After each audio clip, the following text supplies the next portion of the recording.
వీక్షకులందరికీ నమస్కారం.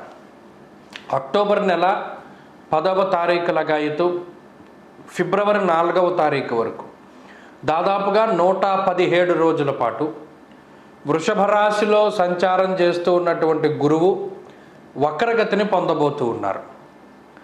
ఈ గురుడు వక్రగతిని పొందుతున్నారు, ఏదో జరిగిపోతుంది.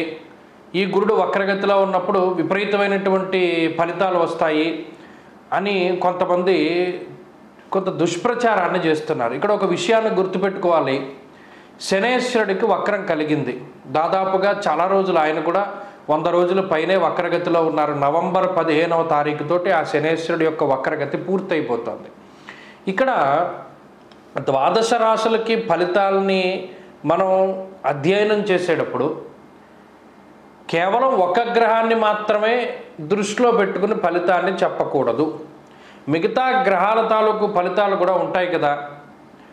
ఉదాహరణకి ఏదైనా ఒక రాశి తీసుకుంటే ఆ రాశికి గురువు వక్రంలో ఉన్నారు, గురుడిచ్చే ఫలితాలు ఉంటాయి.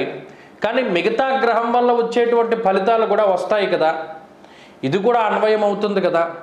కేవలం ఒక గ్రహం ఫలితం మాత్రమే వస్తుంది అని అనుకోవడం మన మూర్ఖత్వమే అవుతుంది. ఈ గురుడు వక్రంలో ఉన్నారు. ఈ 117 రోజులు లేదా 119 రోజుల పాటు కొన్ని పంచాంగాల రీత్యా 117 రోజుల పాటు గురుడు వక్రగతిలో ఉన్నారు కాబట్టి మీకు ఇది అయిపోతుంది అని చెప్పడం చాలా, అది మన అవివేకము. ఎందుకంటే గురుడి వల్ల ఇది జరుగుతుంది సరే.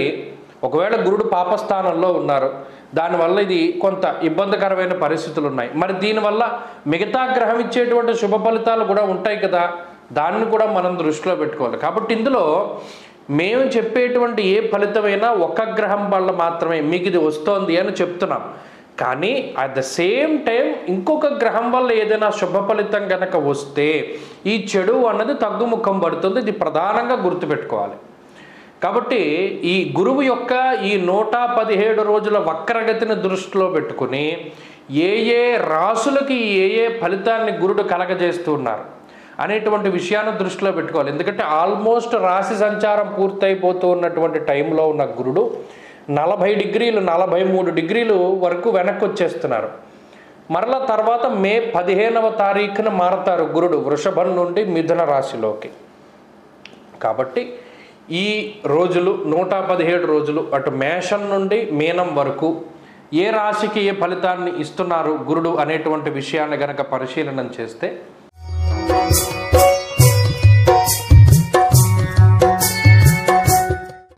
మకర రాశి వారికి గురువు యొక్క వక్రగతి మిశ్రమమైనటువంటి ఫలితాన్ని ఇస్తుంది.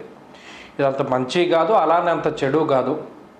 కాకపోతే ఈ 117 రోజుల పాటు కూడా మీ సొంత నిర్ణయాలు ఏవి కూడా తీసుకోకూడదు.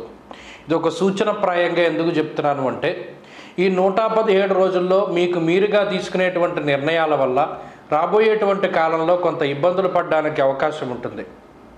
ఎందుకంటే ఇప్పుడున్న గ్రహస్థితి స్వయంకృతాపరాధం వల్ల బాధపడడానికి అవకాశాన్ని కల్పిస్తుంది. మీకు మీరుగా తీసుకునే నిర్ణయాలు అంటే ఎవరినైనా నమ్మి డబ్బు అప్పుగా ఇవ్వడం దగ్గర నుండి ఉద్యోగం మార్పు చేయాలి అనుకునేటువంటి స్థితి వరకు, ఉద్యోగాన్ని వదిలిపెట్టి వ్యాపారం చేయాలి అనుకునేటువంటి మార్పు వరకు, అది ఏమైనా కానివ్వండి, సొంతంగా నిర్ణయాలు అనేటువంటివి తీసుకోకూడదు. అలా అని తేజోహానిర్ మతిర్భ్రంశ. ఎప్పుడైనా ఈ 117 రోజుల్లో మీ మీద ఏదైనా నిందారోపణలు వచ్చినా, నీలాప నిందలు ఎదుర్కొనవలసి వచ్చినా భయపడవలసినటువంటి పని లేదు. ఈ మబ్బుల్లాగా వచ్చి మబ్బులు వెళ్ళిపోయినట్టు వెళ్ళిపోతాయి అన్నీను. ప్రశాంతంగా ఉండండి.